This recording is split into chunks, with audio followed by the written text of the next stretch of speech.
Hola a todos, bienvenidos al canal. Yo soy Chris y esto es De Cosas Varias Vlogs. ¡Empezamos!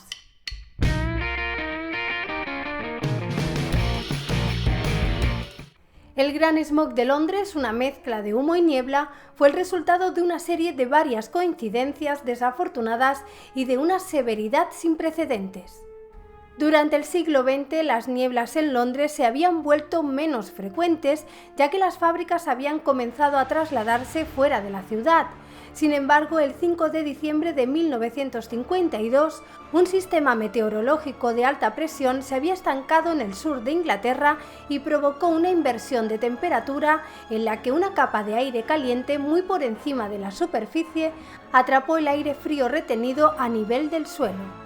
En consecuencia, las emisiones de fábricas y chimeneas domésticas no podían liberarse a la atmósfera y quedaron atrapadas cerca del nivel del suelo. El resultado fue la peor niebla basada en la contaminación en la historia de la ciudad, que dejó miles de muertos y causó estragos en Londres en 1952.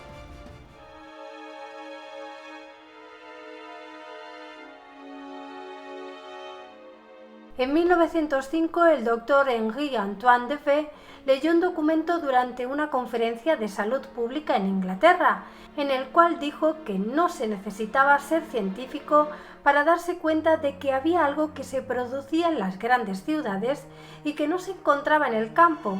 Esto era la niebla con humo o smog, y así de la fusión de las palabras smoke, humo y fog, niebla, nacía el término smog. La niebla, combinada con el humo para producir smog, no era nada nuevo en Londres. Gran Bretaña se había visto afectada durante mucho tiempo por neblinas y brumas, pero estas se volvieron mucho más severas después del inicio de la Revolución Industrial y el crecimiento de las ciudades a finales del siglo XVIII. Fue en este momento que surgió la atmósfera cargada de niebla de Londres, retratado vívidamente en las novelas de Charles Dickens y Arthur Conan Doyle.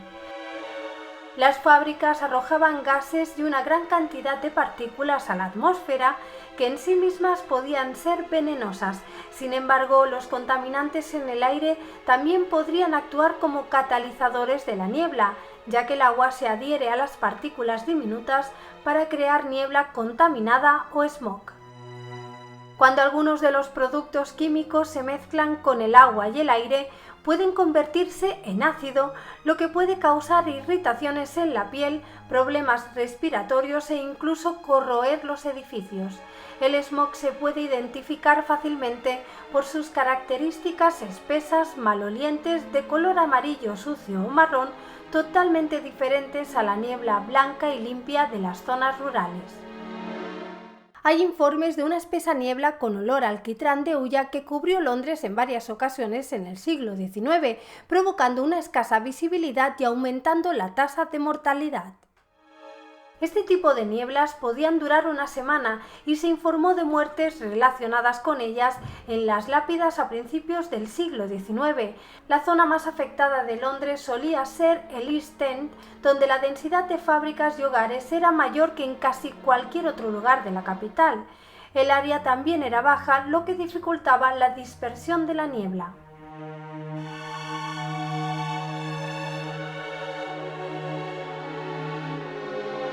En noviembre y principios de diciembre de 1952, el humo salía de las chimeneas londinenses a un ritmo mayor de lo habitual. Una ola de frío invernal se había apoderado de Londres. Para mantenerse calientes, los londinenses quemaban grandes cantidades de carbón en las estufas o las chimeneas de sus hogares y negocios, pero debido a los problemas económicos de la posguerra, el carbón de mejor calidad había sido exportado.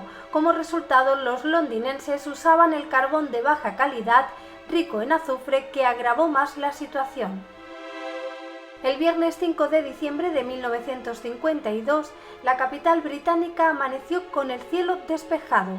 Casi no había viento, lo que provocó que el humo de las chimeneas permaneciera sobre las calles en lugar de desaparecer. Además del frío y la quietud, Londres se encontraba directamente bajo un anticiclón atmosférico, creándose una burbuja alrededor de la ciudad que impidió la entrada de aire fresco y la salida del smog. A medida que avanzaba el día, una espesa niebla, algo habitual en una ciudad de clima frío y nublado, comenzó a cubrir Londres. Pero poco a poco la niebla adquirió un tono marrón amarillento al mezclarse con los miles de toneladas de hollín expulsadas al aire por las chimeneas de hogares y fábricas y los automóviles de Londres.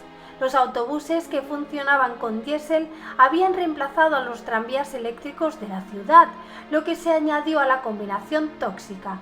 El olor de la niebla también era diferente, un olor químico ahumado. Pese a todo esto, los londinenses siguieron ocupándose de sus asuntos cotidianos tratando de aparentar normalidad e ignorando el aire viciado tanto como fuera posible, pero con el paso de las horas y cuando la visibilidad se convirtió en un verdadero problema, reduciéndose a unos pocos metros, comenzaron a preocuparse de verdad. En las calles, avenidas y plazas, debido a la poca visibilidad, la iluminación pública fue encendida.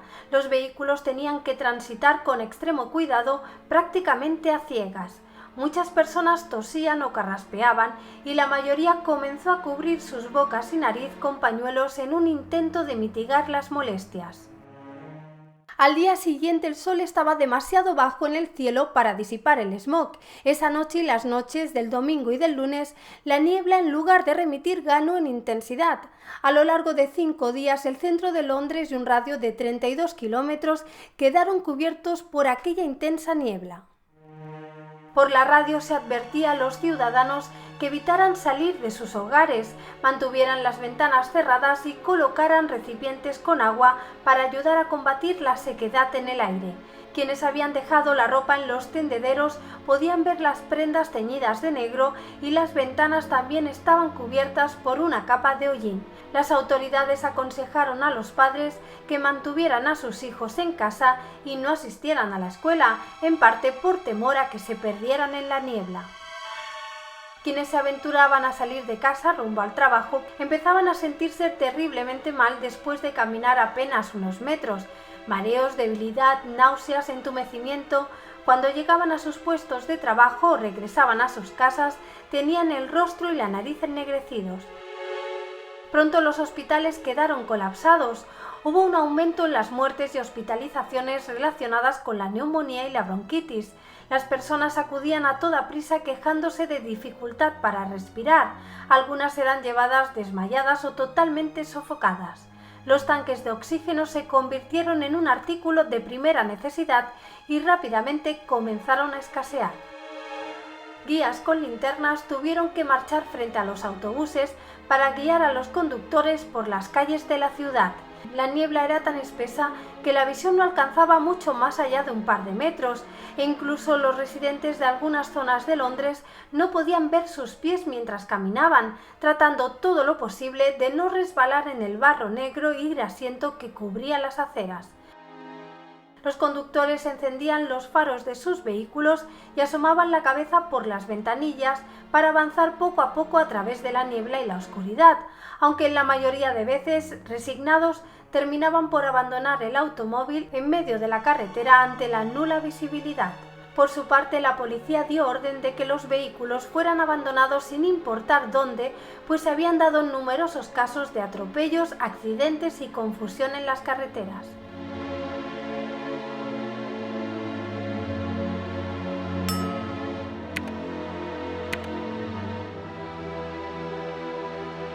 El tráfico de barcos en el río Támesis se detuvo, se paralizó todo el transporte público, excepto el sistema de trenes subterráneos de Londres, y los vuelos fueron suspendidos.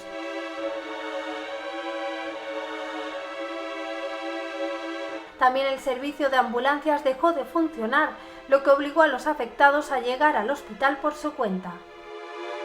La niebla también se filtró dentro de los edificios. Las obras de teatro y los conciertos en interiores se cancelaron porque desde el patio de butacas no se podía ver el escenario. Y por supuesto, debido al caos que reinaba y al cobijo que daba la oscuridad, los saqueos en tiendas, los robos y los hurtos de carteras y bolsos aumentaron. Los propietarios de negocios tuvieron que montar barricadas para evadir la acción de los saqueadores. Ante tal crisis sin precedentes y sin esperanza de que mejorara a corto plazo, el gobierno intentó actuar con rapidez. Un gran número de soldados fue destacado en Londres para patrullar las calles y contener los disturbios. Vehículos con altavoces circulaban con linternas encendidas, pidiendo a la población que tratara de mantener la calma, para despejar las carreteras y caminos y permitir el paso libre de vehículos de emergencia. Los militares emplearon tractores para mover los automóviles abandonados. La radio y la televisión procuraban mantener informados a los ciudadanos, pero se sabía muy poco sobre el tema. Nadie sabía de dónde había venido aquella espesa niebla negra y mucho menos cuándo desaparecería. Pero finalmente, después de 5 días en medio de un infierno de oscuridad y humo nocivo, la gran niebla se disipó el 9 de diciembre cuando un fuerte viento del oeste barrió la nube tóxica lejos de Londres y hacia el Mar del Norte.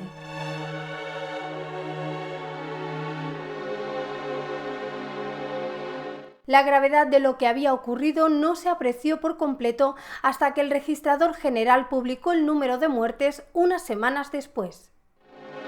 Oficialmente se estimó que el número de fallecimientos alcanzó los 4.000 y más de 150.000 personas fueron hospitalizadas. La causa más común de muerte fue la asfixia e infección pulmonar aguda.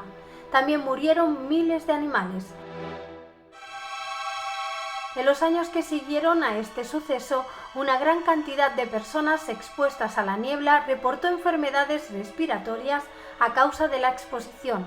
Bronconeumonía, bronquitis purulenta y bronquitis crónica se convirtieron en padecimientos endémicos. Alrededor de 12.000 personas murieron en los 5 años que siguieron a ese periodo de 5 días que sumió a Londres en una niebla terrible. Aún se considera el peor fenómeno de contaminación atmosférica en la historia europea. Tras una investigación del gobierno, el Parlamento británico aprobó la Ley de Aire Limpio de 1956, que restringía la quema de carbón en áreas urbanas y autorizaba a los ayuntamientos a establecer zonas libres de humo. Los propietarios de viviendas recibieron subvenciones para convertir el carbón en sistemas de calefacción alternativos. La transición del carbón como principal fuente de calefacción de la ciudad al gas, el petróleo y la electricidad llevó años, y durante ese tiempo se produjeron periódicamente nieblas mortales, como la que acabó con la vida de 750 personas en 1962.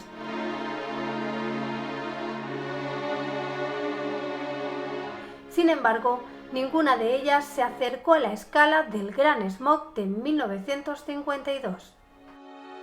Algunos de vosotros conoceréis este suceso por la famosa serie británica The Crown, ya que en el 4º episodio de la primera temporada, titulado Fuerza Mayor, se recrea el Gran Smog de 1952.